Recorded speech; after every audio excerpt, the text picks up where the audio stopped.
근래 우리가 살인과 성범죄에 관한 뉴스를 자주 듣고 있습니다. 그러면서 우리 사회가 이제 인명을 소홀히 한다는 그런 비판의 소리들도 높습니다. 그러나 이제 그런 비판 속에서 오늘 우리 사회가 간과하는 사실들이 있다라는 점입니다. 예수 한국 사회에 답하다라는 책이 있습니다. 예수 한국 사회에 답하다. 이 책에서 저자는 2300년 대검찰청 보도자료를 인용해서 글을 쓰고 있습니다. 우리나라와 일본을 비교하는데 무고죄는 우리나라가 1483배에 높다, 그런 이야기입니다. 이것은 단순 비교한 것이고 인구 대비로 환산하면 4151배가 높다라는 이야기입니다.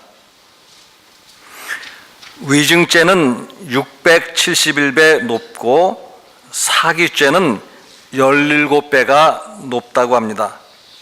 무고죄가 무엇인가 하면 죄가 없는 사람을 죄가 있다고 고발한 사건인데 인구 대비로 비교한 것 다시 말씀드리면 4151배가 높다라는 것입니다. 이런 통계가 무엇을 말하는가 하는 것입니다. 우리나라 사람들의 정신과 영혼의 이런 수준들이 심각한 상태에 도달했다는 것을 뜻하는 것입니다. 흔히 경제공황이라는 말을 하지만 정신공황이고 영적공황이라 그런 이야기입니다. 오늘 마가복음서 9장 43절에서 47절 말씀 보시기 바랍니다. 만일 내 손이 너를 범죄하게 하거든 찍어버리라. 만일 내 발이 너를 범죄하거든 찍어버리라. 만일 내 눈이 너를 범죄하게 하거든 빼버리라. 섬뜩한 느낌을 주는 말씀입니다. 여러분은 이 말씀에 순종하면서 신앙생활 하시는지 모르겠습니다. 여러분의 손과 발과 눈이 멀쩡한 것을 보면 아마도 둘 중에 하나일 것입니다. 예수님 말씀에 불순종했거나 아니면 전혀 죄를 짓지 않으며 살았다라는 것입니다. 그런데 정말로 그런가 하는 것입니다. 이 말씀을 문자적으로 해석해서는 안 됩니다. 이 말씀을 문자적으로 받아들인다면 이 세상에서 몸이 성한 그리스도인은 아무도 없을 것입니다. 그리스도인이라 하더라도 누구나 의인이자 동시에 죄인이기 때문입니다. 그러므로 그 말씀을 우리가 문자적으로 지켰다면 아마 우리의 손과 발과 눈과 귀는 이미 다 없어졌을 것이고 아마 우리는 이미 사망한 몸이 되었을 것입니다.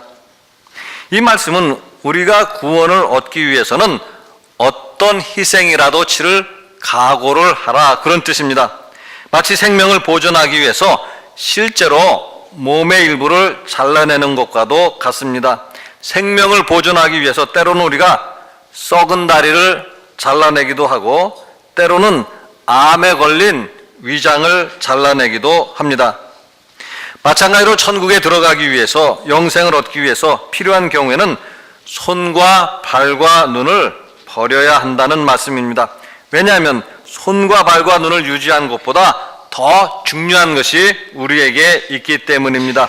천국에 들어가고 영생을 얻는 것이 손과 발과 눈을 유지하면서 지옥에 들어가는 것보다는 낫다는 말씀입니다. 물론 오늘 이 말씀은 우리가 우리의 몸을 함부로 다루어도 좋다, 그런 뜻 아닙니다. 또 우리가 몸의 구원이 따로 있고 또 영혼의 구원이 따로 있다, 이런 것을 말씀하는 것도 아닙니다.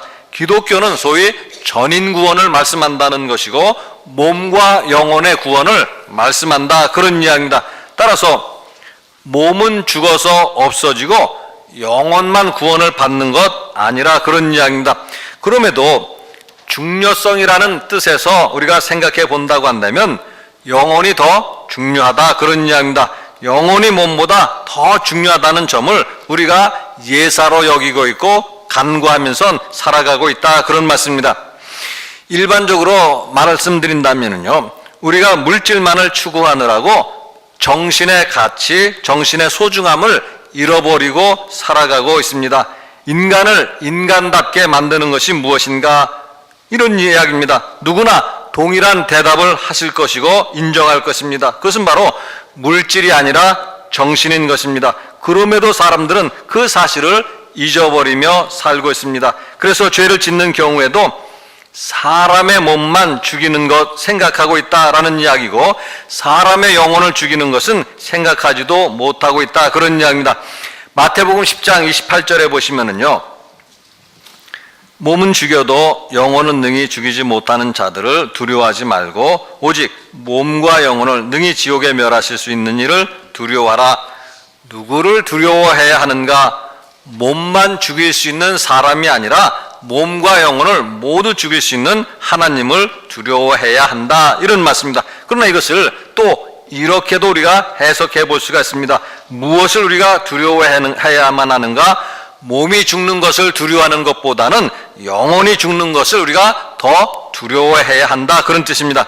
마태복음 5장 21절에서 22절에 보시면은요, 옛사람에게 말한 바 살인하지 말라. 누구든지 살인하면 심판을 받게 되리라 하였다는 것을 너희가 들었으나 나는 너희에게 이르노니 형제에게 노하는 자마다 심판을 받게 되고 형제를 대하여 라가라 하는 자는 공회에 잡혀가게 되고 미련한 놈이라 하는 자는 지옥불에 들어가게 되리라.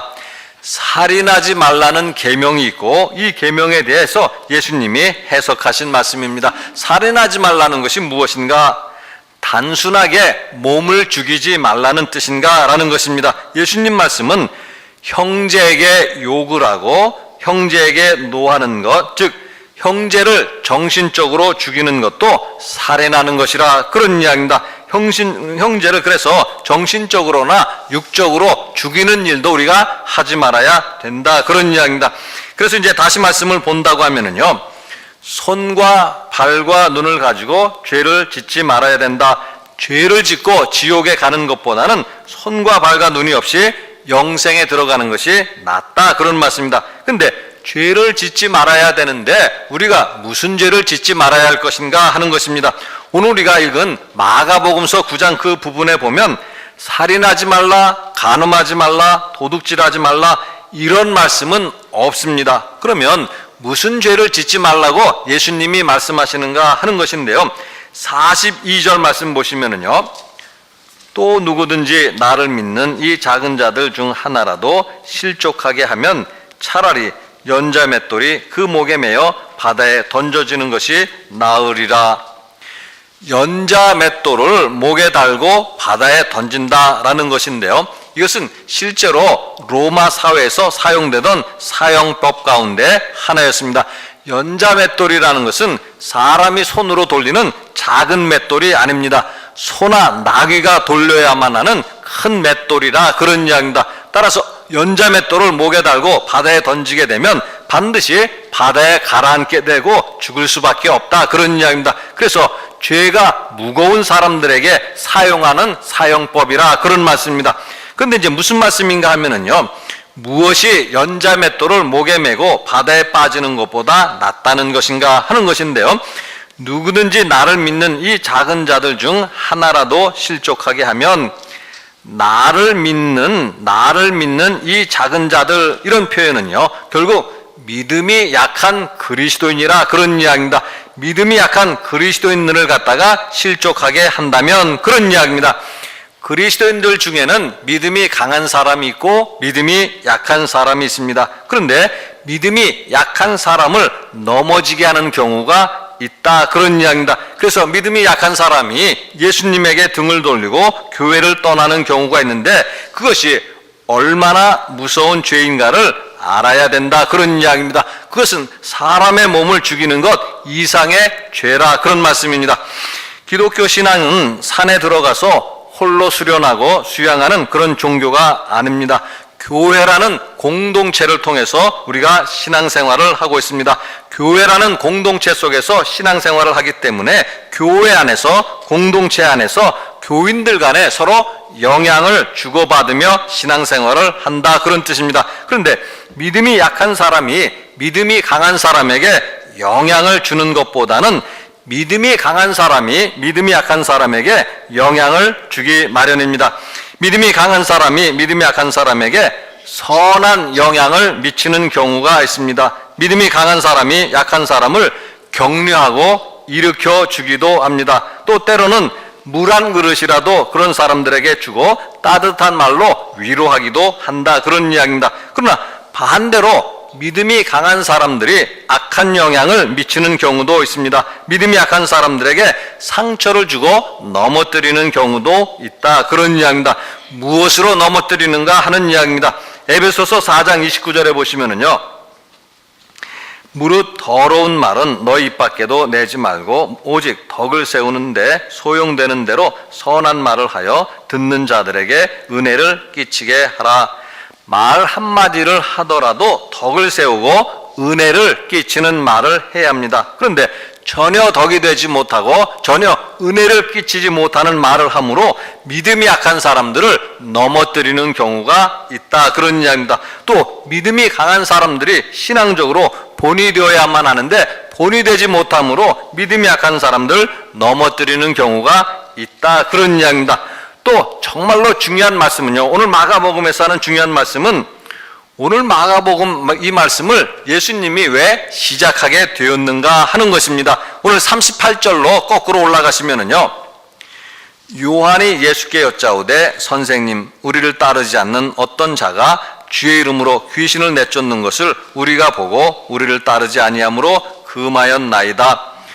우리를 따르지 않는 어떤 자, 그 자가 누구인지 성경은 정확하게 우리에게 말씀해 주지 않고 있습니다. 그러나 분명한 사실은 12 제자의 범주에 속하지 않은 사람이다, 그런 이야기입니다. 또 그가 주의 이름으로 귀신을 내쫓았다, 예수님의 이름으로 귀신을 내쫓았다라는 이야기입니다. 근데 그가 사실은 예수님을 믿는 사람인지 아닌지조차도 정확하게 알 수 없습니다. 정확한 사실 하나는 그가 예수님의 이름으로 귀신을 내쫓았다라는 사실에 있고, 그 사실을 보고 요한이라는 제자가 무슨 말을 했는가 하면, 그 사람이 우리를 따르는 사람이 아니므로 그 일을 하지 못하게 막았습니다, 이렇게 말을 한 것입니다. 그 말씀을 듣고 예수님이 이제 말씀하신 것이고, 그 말에 대한 예수님의 대답은 무엇인가 하면 40절에 보시면은요, 우리를 반대하지 않는 자는 우리를 위하는 자니라. 또 50절에는요, 소금은 좋은 것이로되 만일 소금이 그 맛을 잃으면 무엇으로 이를 짜게 하리요? 너희 속에 소금을 두고 서로 화목하라 하시니라. 무슨 뜻인가 라고 하면은요, 서로 화목하지 못하는 것, 서로 불화하는 것, 그것이야말로 연자맷돌을 목에 달고 바다에 빠지게 하는 것에 해당하는 무서운 죄다라는 이야기입니다. 이제 대통령 선거를 앞두고 우리가 자주 듣는 말이 통합이란 말을 자주 듣고 있습니다. 그러나 그것은 정치인이 구호를 외친다고 되는 일은 결코 아닙니다. 누구보다도 우리 그리스도인들이 소금의 역할을 감당할 때 가능한 일이다, 그런 이야기입니다. 오늘 우리가 하나님과 화목하게 된 것은 예수님이 십자가를 지심으로 우리와 하나님이 화목하게 되신 것입니다. 마찬가지로 우리 그리스도인들이 자기 십자가를 지고 예수님을 따를 때 화목의 역사가 일어나는 것이다, 그런 이야기입니다. 가정 안에서 화목이 필요하고 교회 안에 화목이 필요하고 특히 나라 안에도 화목이 필요한 때입니다. 그리스도인이 화목의 사명을 감당하지 아니한다고 한다면 소금의 역할을 감당하지 아니하고 있다라는 것이고, 또 그리스도인 이외에 누가 그 사명을 대신할 수 있겠는가 하는 것입니다. 오늘 우리 그리스도인들에게는 천국에 들어가고 영생에 들어가는 것보다 중요하고 나은 일이 없습니다. 그러나 그것은 우리가 화목하게 하는 소금의 역할을 감당할 때 하나님이 주시는 선물이라, 그런 이야기입니다. 따라서 날마다 우리는 서로 화목하는 일에 힘써야만 할 것임을 오늘 말씀 우리에게 가르쳐 주시고 있습니다. 같이 기도하시겠습니다. 사랑의 하나님, 하나님 은혜를 감사를 드립니다. 하나님을 원수처럼 지내던 저희들을 사비와 긍휼과 사랑 가운데 인도해 주시고 예수님의 십자가로 말미암아 화목하게 하신 것 감사를 드립니다. 날마다 믿음 안에서 살게 하시고, 그래서 하나님 주신 사명 세상에 나가서 감당케 하여 주시고, 그래서 우리가 가는 곳마다 화목의 직분 감당하는 저희가 다 될 수 있도록 도와주시옵소서. 감사드리며 우리 주 예수 그리스도 이름으로 기도드리옵나이다. 아멘.